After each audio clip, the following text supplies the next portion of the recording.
જય શ્રી કૃષ્ણ વિદ્યાર્થી મિત્રો, સ્વાગત છે તમારું આપણી YouTube channel teach and growth by નિલેશમાં. મિત્રો, ધોરણ 7 અપૂર્ણાંક અને દશાંશ સંખ્યાઓ એનો પાર્ટ 1 આવી ગયો છે. ત્યાંથી સ્વાધ્યાય 2.3ના અંદર 2 દાખલા બાકી હતા, તો જલ્દીથી એ કરીશું. ત્યારબાદ ભાગાકારની રીતથી જે દશાંશવાળા ગુણાકાર ભાગાકાર, જે ગુણાકાર તો અગાઉ આપણે શીખ્યા હતા, પણ ભાગાકાર આઈ થિંક બાકી હતા, તો એ શરૂઆત કરીશું. અને આ જ લેક્ચરમાં આપણા ચેપ્ટરને ક્લિયર કરીશું.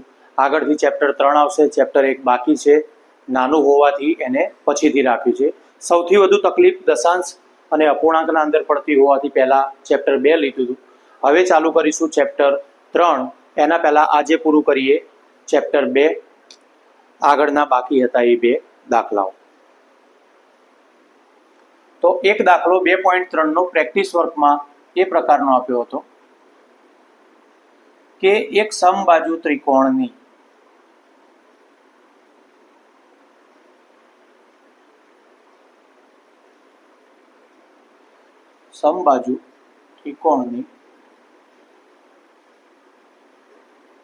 એક બાજુની લંબાઈ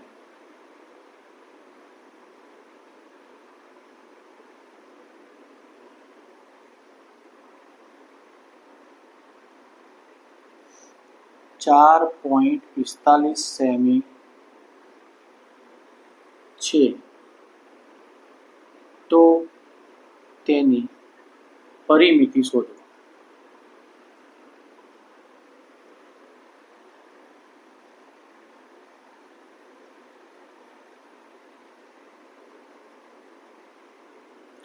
એક સમબાજુ ત્રિકોણની એક બાજુની લંબાઈ આટલી આપી છે. એક બાજુ દેખો મિત્રો, સમબાજુ ત્રિકોણ એટલે પહેલા એ યાદ રાખવું. સમ એટલે સરખી, બાજુ એટલે ત્રણેય તેની બાજુઓ.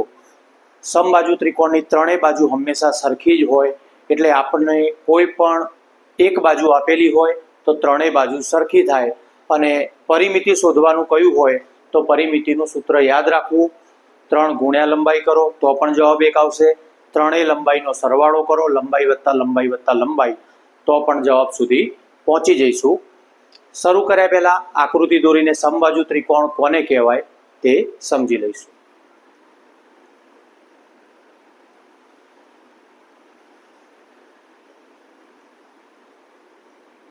આ એક એક્ઝામ્પલ તરીકે ત્રિકોણ લીધો છે. તેનું એક માપ, ધારો કે આ માપ આપ્યું 445 સેમી.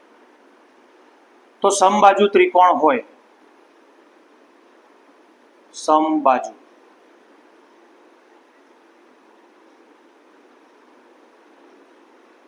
એનો મતલબ એ થયો કે જો એક બાજુ 4.45 હોય તો બાકીની બંને બાજુ કેટલી થાય? 4.45.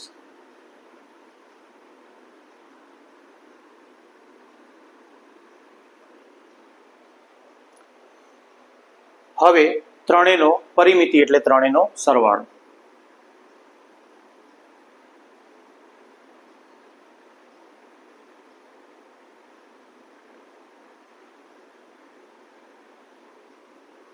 લંબાઈ વત્તા લંબાઈ વત્તા લંબાઈ, 4.45 વત્તા 4.45 વત્તા 4.45. હવે લંબાઈનો કરી દઈશું ત્રણેયનો સરવાળો. સરવાળો હું અહીંયા કરીશ. 4.45 વત્તા સંખ્યાના નીચે સંખ્યા લખજો મિત્રો. જે પણ પોઈન્ટવાળા સરવાળા બાદબાકી કરતા હો તો સંખ્યાના નીચે સંખ્યા લખવાથી શું થશે? જવાબના અંદર સાચી ગણતરી હશે તેમ છતાં જવાબ અલગ આવશે નહીં. 5 5 10 5 15નો પાંચડો વધી 1, 4 4 8 4 12 ને 1 13નો તગડો, પોઈન્ટના નીચે પોઈન્ટ વધી 1, 4 4 8 4 12 ને 1 13. તો ત્રિકોણની પરિમિતિ આવશે 13.35 સેમી. જે સમબાજુ ત્રિકોણની એક બાજુની લંબાઈ 4.45 આપી હોય તો તે ત્રિકોણની પરિમિતિ થાય, એટલે કે ત્રણેય બાજુઓનો સરવાળો થાય 13.35. આઈ હોપ ખ્યાલ આવી ગયો હશે. આના ઉપરથી બીજો એક દાખલો પણ હતો જે ક્ષેત્રફળનો હતો, એ પણ ગણી લઈશું.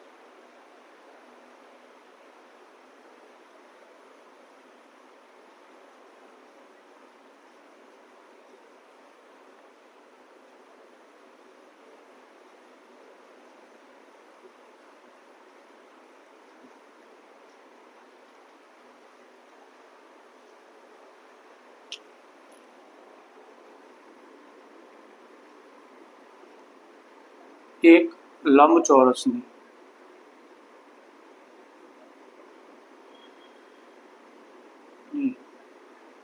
લંબાઈ, એક લંબચોરસની લંબાઈ 12.5 સેમી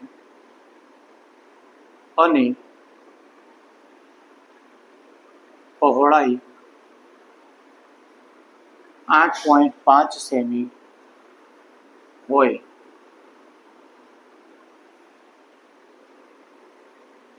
તો આ લંબચોરસનું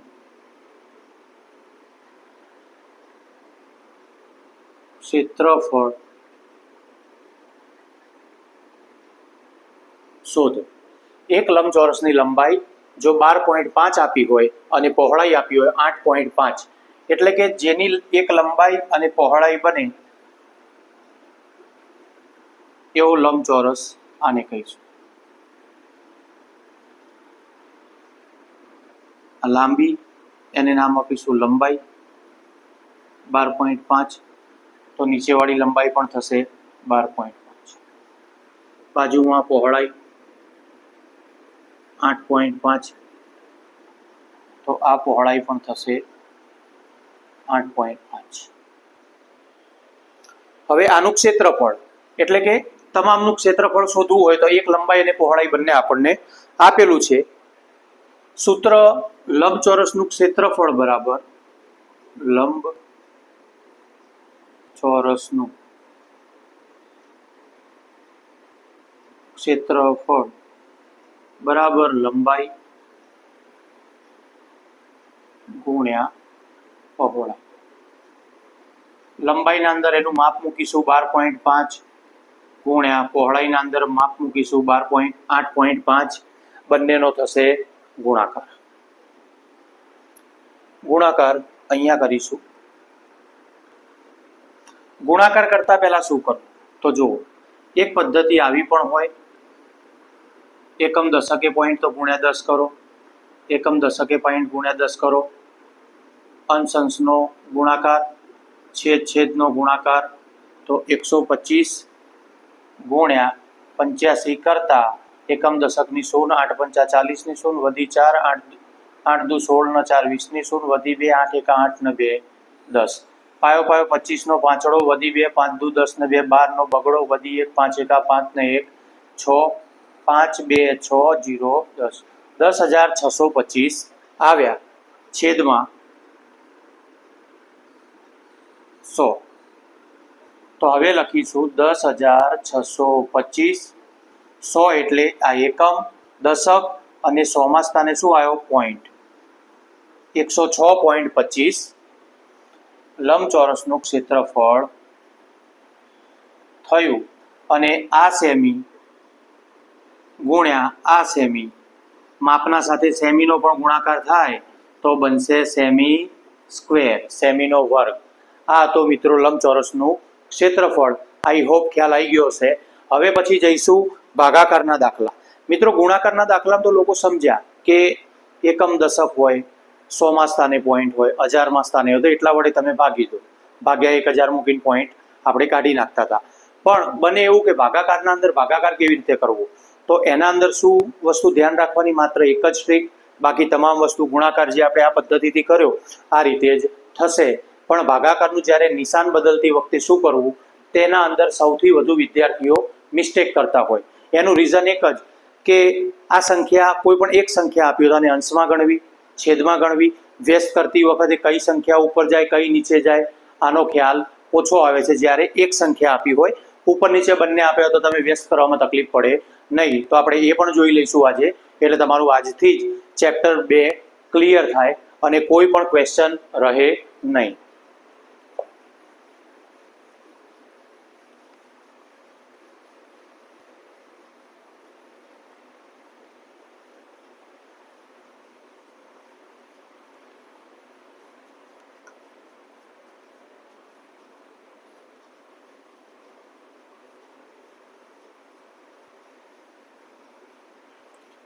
હવે ચાલુ કરીશું મિત્રો સ્વાધ્યાય 2.4, જેના અંદર આ ભાગાકારની રીતની વાત કરી તે દાખલા આપેલા હશે.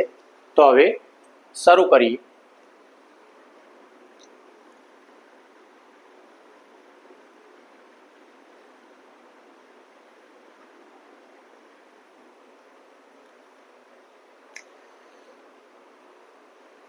પહેલી રકમ લઈએ.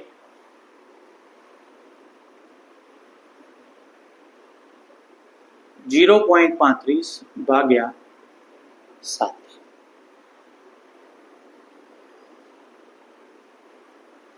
0.35 ભાગ્યા 7. શું કરશું?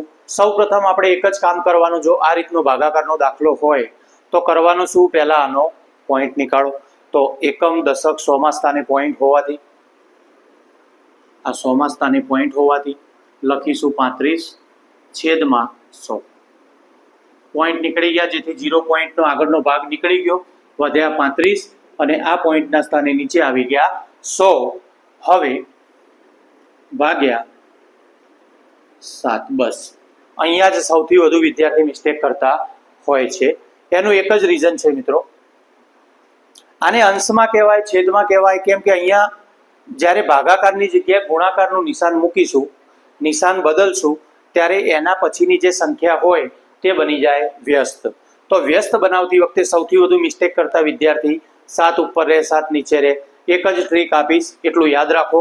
કોઈ પણ સંખ્યા એક જ આપી હોય એ માત્ર ને માત્ર હંમેશા માટે અંશમાં જ રહે.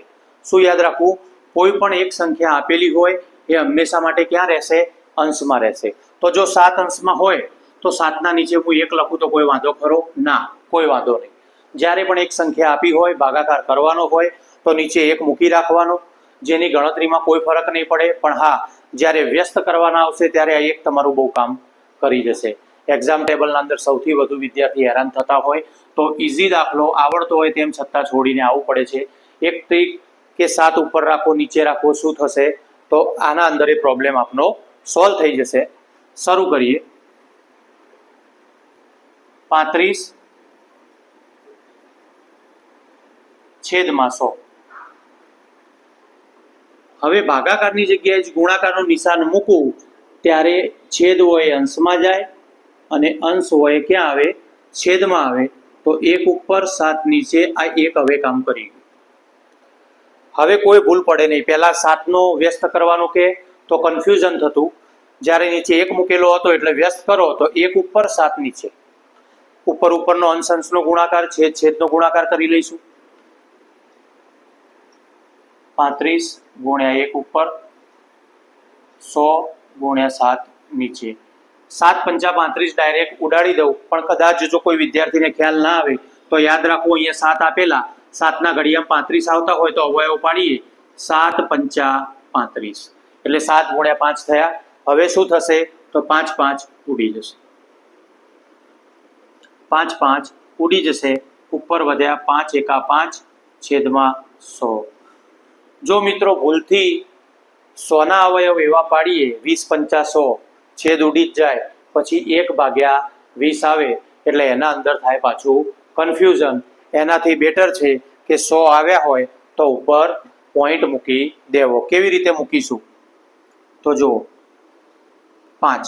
હવે કોઈ વિદ્યાર્થીને એમ થાય કે આ એકમ, દશકના સ્થાને તો સંખ્યા જ નથી, આપણે 100 સુધી જવાનું હોય તો દશકના સ્થાને સંખ્યા ના હોય તો 0 મૂકી દો.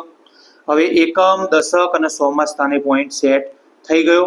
આગળ એક 0 મૂકી દો, જેથી આને આપણે વાંચી શકીએ 0.05. આ રીતે એકવાર દાખલો સમજી લો. એકવાર નહીં, 2 વાર વિડીયો જોવો પડે તો જોવો, પણ આગળ જતા કોઈ દિવસ પ્રોબ્લેમ નહીં થાય એની મારી ગેરંટી મિત્રો.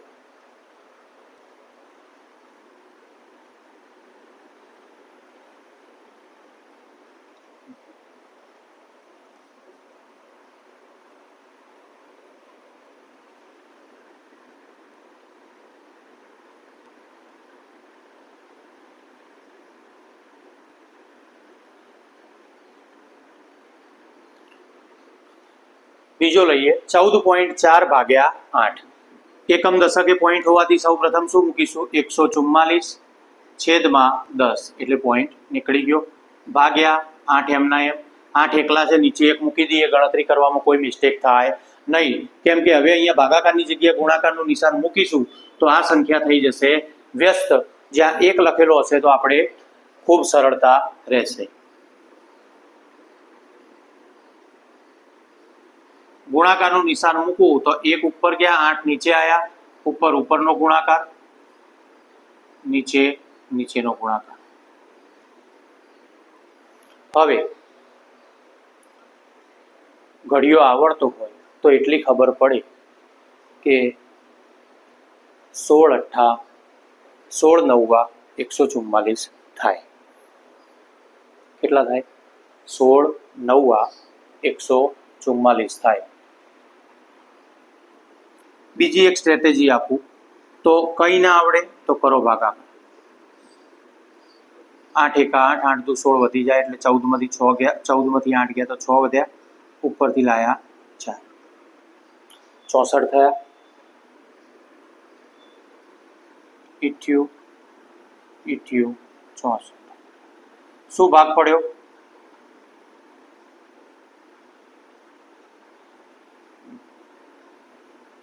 18 ગુણ્યા 8. શું થયો આનો મતલબ? 18 અઠ્ઠા 144. 18 અઠ્ઠા 144. 8 8 ગયા, ઉપર શું વધ્યું? 18 છેદમાં 10. શું કરીશું? કંઈ નહીં, 18 લખો. એકમ દશકે મૂકી દો, પોઈન્ટ. 1.8 જવાબ. ક્લિયર?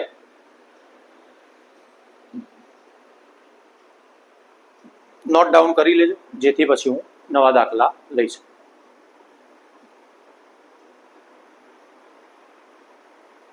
ત્યાં સુધી એક લઈ લઈએ, બોર્ડમાં જગ્યા જ છે.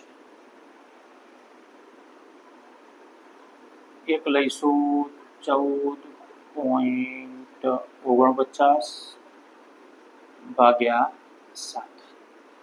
એક આ રકમ લઈશું.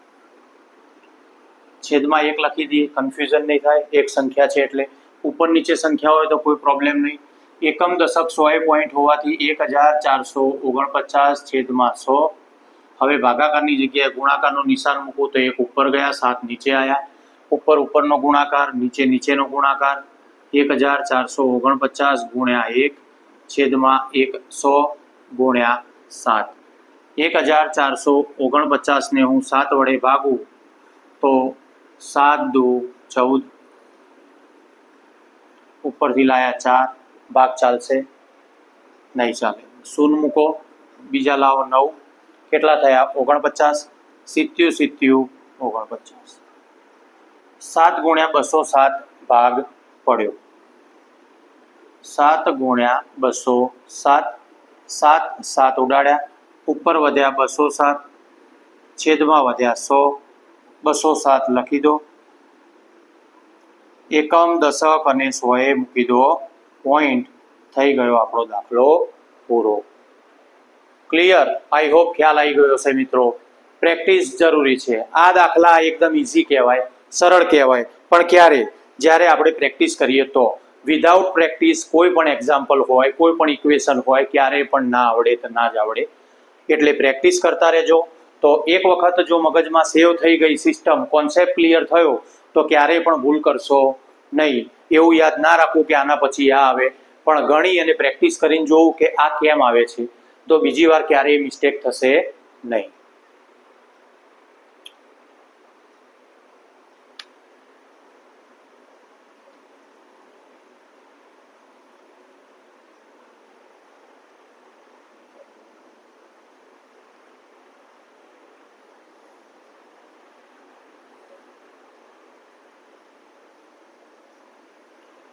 એક સ્ટેપ આગળ જઈશું.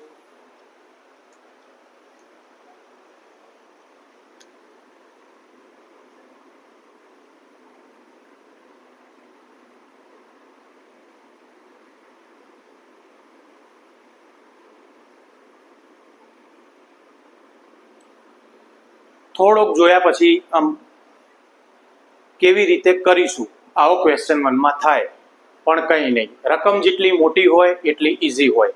પરીક્ષાના અંદર મારા વિદ્યાર્થીઓ જેમની એક્ઝામ હોય તો જે થિયરી વાળો પ્રશ્ન હોય, રકમ આવું સીધું આપ્યું હોય તો એમને નાની લાગે, થિયરી વાળો પ્રશ્ન આપ્યો હોય આનાથી પણ એકદમ સરળ હોય, તેમ છતાં એ લોકો એમ જ કહે કે આ અમને નહીં આવડે. પછી જ્યારે શાંતિથી વાંચો ત્યારે એવું લાગે કે ઓહો આ તો એકદમ સરળ છે. તો મિત્રો ઘણી વખત પરીક્ષામાં સમય તમારો વધારે લેવા માટે પણ થિયરિકલ રકમ બનાવી હોય. વિદ્યાર્થી શું સમજ્યો, આ સમજ્યા પછી એનું મગજ કઈ બાજુ થયું કે આનું શું થાય, ગુણાકાર થાય, ભાગાકાર થાય, શું કરાય, અપૂર્ણાંક થાય, તો એ વિચારવા માટે તમને ગણિતના અંદર રકમો બહુ મોટી મોટી થિયરી વાળી આપેલી હોય, એ સમજતા થયા તો કોઈ દિવસ પાછા પડો નહીં. શરૂ કરીશું. એકમ દશક સોએ પોઈન્ટ, તો લખી દઈએ સૌ પ્રથમ 17,325 છેદમાં 100 પોઈન્ટ હતો એટલે 100. આના છેદમાં કંઈ નહીં, લખી દો 1. કેમ? અહીંયા ગુણાકારનું નિશાન મૂકીશું તો થઈ જશે 1/100. એકમ દશક 100 પોઈન્ટ મૂક્યા, 100 ઉપર હતા, નીચે 1 મૂક્યો. ભાગાકારની જગ્યાએ ગુણાકારનું નિશાન મૂક્યું, તો ભાગાકારની જગ્યાએ ગુણાકારનું નિશાન મૂક્યું તો 1 ઉપર ગયો, 100 નીચે આવ્યા. ઉપરનો ગુણાકાર, નીચેનો ગુણાકાર, ઉપર 17,325 એમના એમ, નીચે 100 ગુણ્યા 100, તો 1 લખો અને પછી 4 મીંડા ગણી લો. આવી રીતે કરી શકો. હવે શું કરીશું, તો 17,325 ને લખીએ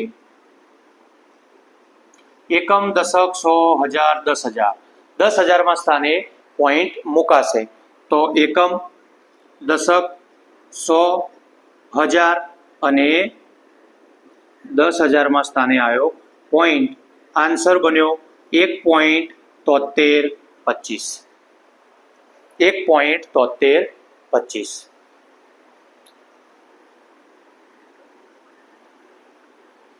હવે મિત્રો એવા દાખલા લઈએ જેની બંને બાજુ પોઈન્ટ હોય. આ પણ પોઈન્ટ, અહીંયા પણ પોઈન્ટ. એક લઈશું 5.5 ભાગ્યા 1.1. એકમ દશકની શૂન, એકમ દશકની શૂન બંનેના સ્થાને આવી જશે. છેદના સ્થાને 10 આવશે. 55 છેદમાં 10 ભાગ્યા 11 છેદમાં 10. હવે આના અંદર તમને ક્યારેય પેલી મિસ્ટેક ના થાય કે આના નીચે 1 મૂકી રાખું, વ્યસ્ત કરતી વખતે મને ફાયદો થાય, ક્યારેય નહીં. કેમ કે ગુણાકારનું નિશાન આવશે, 10 ઉપર જતા રહેશે. તો 55 છેદમાં 10 મૂકતા ગુણ્યા 10 ઉપર ગયા, 11 નીચે આવ્યા, 10 ગયા, 55 નો ભાગ પાડો, 11 55, 11 ગયા, શું વધ્યા? 5. આ આપણો જવાબ. તો બંને બાજુ પોઈન્ટ આવશે તો ફાયદો થશે, કેમ કે ઉપર નીચે સંખ્યા જશે, ક્યાંક ને ક્યાંક છેદ ઉડતો હશે. નોટ ડાઉન કરી લેશો મિત્રો. હવે એક દાખલો ગણી અને પછી જઈશું આપણે જે અગાઉ 2 દાખલા રકમવાળા ગણ્યા હતા એ રકમવાળા જ બનશે આવા જ. પણ રકમ જોઈને ઘણા વિદ્યાર્થી મિત્રોને એવું થતું હોય કે હવે શું કરીશું, કેવું થશે, તો આપણે અહીંયા એક દાખલો એક એક્સ્ટ્રા ગણી લઈએ અને પછી જઈએ આગળ.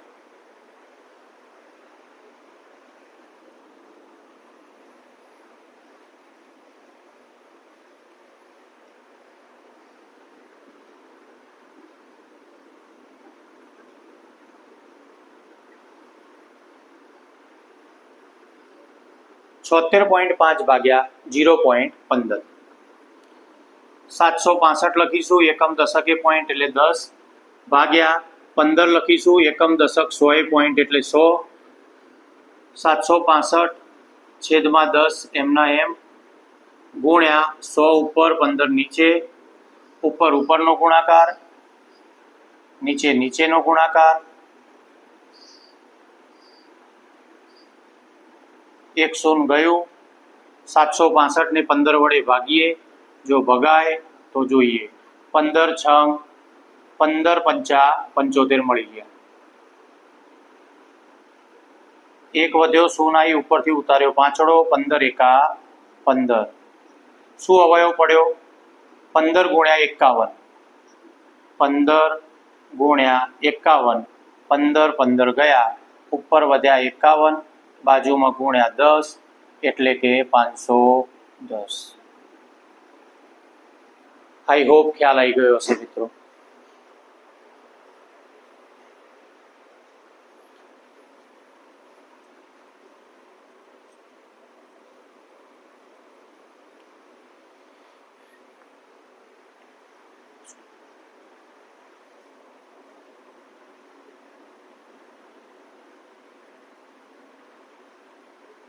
એક કાર 1.5 લીટર પેટ્રોલમાં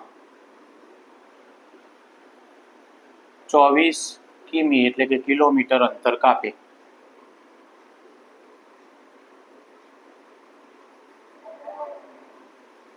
તો 1 લીટર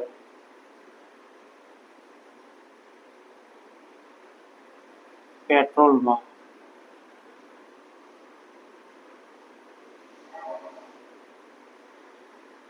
કેટલું અંતર? એક કાર 1.5 લીટર પેટ્રોલમાં 24 કિલોમીટર અંતર કાપે તો 1 લીટર પેટ્રોલમાં કેટલું અંતર કાપે? देखो मित्रों, एक कार કેટલા લીટરમાં?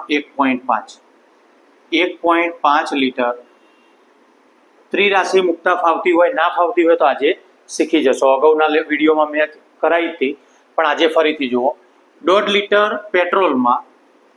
લીટર પેટ્રોલમાં 24 કિમી તો 1 લીટર પેટ્રોલમાં કેટલા કિમી? શું થાય? તો આપણે ચોકડી ગુણાકાર કરતા હોય ને, આ બેનો ગુણાકાર ઉપર આવો અને આ બંનેનો ગુણાકાર નીચે આવો. ક્વેશ્ચન માર્ક શોધવાના, જેને બરાબરની પેલી બાજુ લઈ જશો એટલે નીચે ખાલી શું આવશે? 1.5. જોઈએ મિત્રો, 1 ગુણ્યા 24 છેદમાં 1.5 ગુણ્યા ક્વેશ્ચન માર્કના આપણે આ બાજુ લઈ ગયા, કેમ કે શોધવાનું છે. તો 1.5 પોઈન્ટ કાઢવા માટે નીચે મૂકીશું 10. 24 એકા 24 છેદમાં 15 છેદમાં 10. આવું થાય તો શું કરવું? અંશ અને છેદ સિવાય કંઈ ના હોય. છેદનો છેદ હોય એ ઇનડાયરેક્ટલી ક્યાં જતો રહે? અંશમાં. તો છેદનો છેદ કેટલો? 10. 10 જતો રહેશે અંશમાં, ક્યાં? 24 ના જોડે. છેદમાં ખાલી વધશે 15. બંનેનો ગુણાકાર કરીએ તો 240 છેદમાં 15. 240 ને આપણે 15 વડે ભાગીએ. 15 એકા 15. 24 માંથી 15 જાય તો 9 વધ્યા, 0 લાયા. 15 છંગ 90. કેટલો જવાબ આવ્યો? 16 કિમી. જો 1.5 લીટરમાં 24 કિમી ચાલે તો 1 લીટરમાં કેટલું ચાલે? 16 કિમી. નોટ ડાઉન કરી લેશો મિત્રો. હવે એક લાસ્ટ દાખલો જોઈ અને આપણે આપણા ચેપ્ટર નંબર 2 ને પૂરું કરીશું.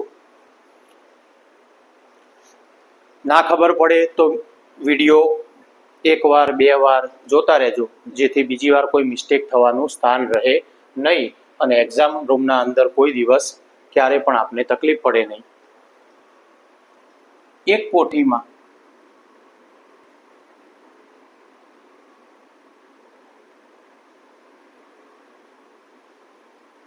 એક કોઠીમાં 46.5 કિગ્રા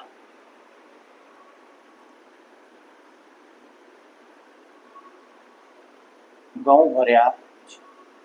એક કોઠીના અંદર 46.5 કિગ્રા ઘઉં ભર્યા છે. જો દરરોજ 1.5 કિગ્રા દરરોજ 1.5 કિગ્રા ઘઉં કાઢતા રહીએ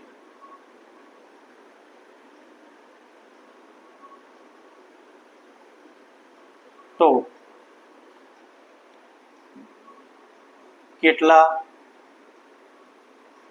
દિવસ ઘઉં ચાલશે. ફરીથી ત્રિરાશિ જોઈશું. એક કોઠીમાં 46.5 કિગ્રા ઘઉં ભર્યા છે. દરરોજ 1.5 કિગ્રા ઘઉં કાઢતા રહીએ તો કેટલા દિવસ ઘઉં ચાલશે?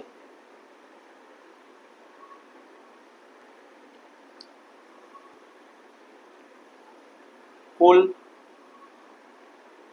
ઘઉં બરાબર 46.5 કિગ્રા. કુલ ઘઉં બરાબર 46.5 કિગ્રા અને દરરોજ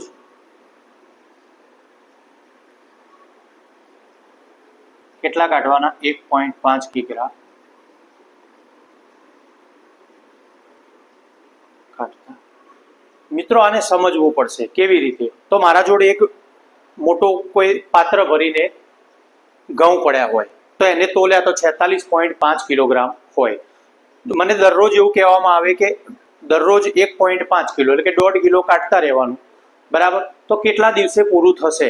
તો શું થાય? તો એનો સીધો હિસાબ છે. જો હું 46.5 ને 1.5 વડે ભાગી દઉં તો મને મારા દિવસો મળી જશે કે આટલા દિવસમાં 46.5 કિગ્રા ઘઉં પતે. તો આપણે કરીશું બંનેનો ભાગાકાર. 46.5 ભાગ્યા 1.5. બંનેના પહેલા પોઈન્ટ કાઢી દઈશું.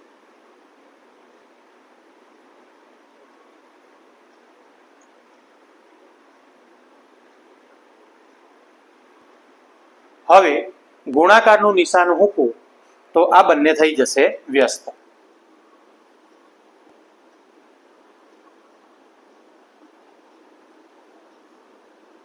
બંને થઈ ગયા વ્યસ્ત.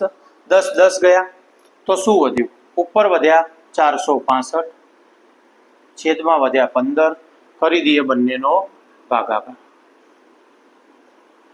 15 તરી 45, એક વધ્યો 0, ઉપરથી લાયા 5. 15 એકા 15.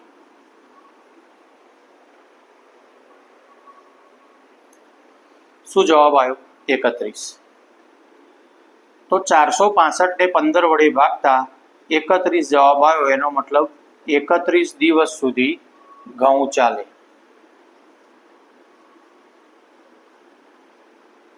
31 દિવસ સુધી ઘઉં ચાલે. આજે થયું ચેપ્ટર 2 અપૂર્ણાંક અને દશાંશ સંખ્યાઓ ધોરણ 7. ચેપ્ટર 1 ખૂબ જ નાનું હોવાથી ફરીથી આપણે લઈ લઈશું ગમે ત્યારે, પણ આના પછીનું ચેપ્ટર 3 ચેપ્ટર 1 બંને વારાફરતી આવી જશે સમય અનુસાર. અને વિડીયો ગમ્યો હોય તો ચેનલને લાઈક કરો, શેર કરો અને સબસ્ક્રાઈબ કરતા રહેજો. જય શ્રી કૃષ્ણ.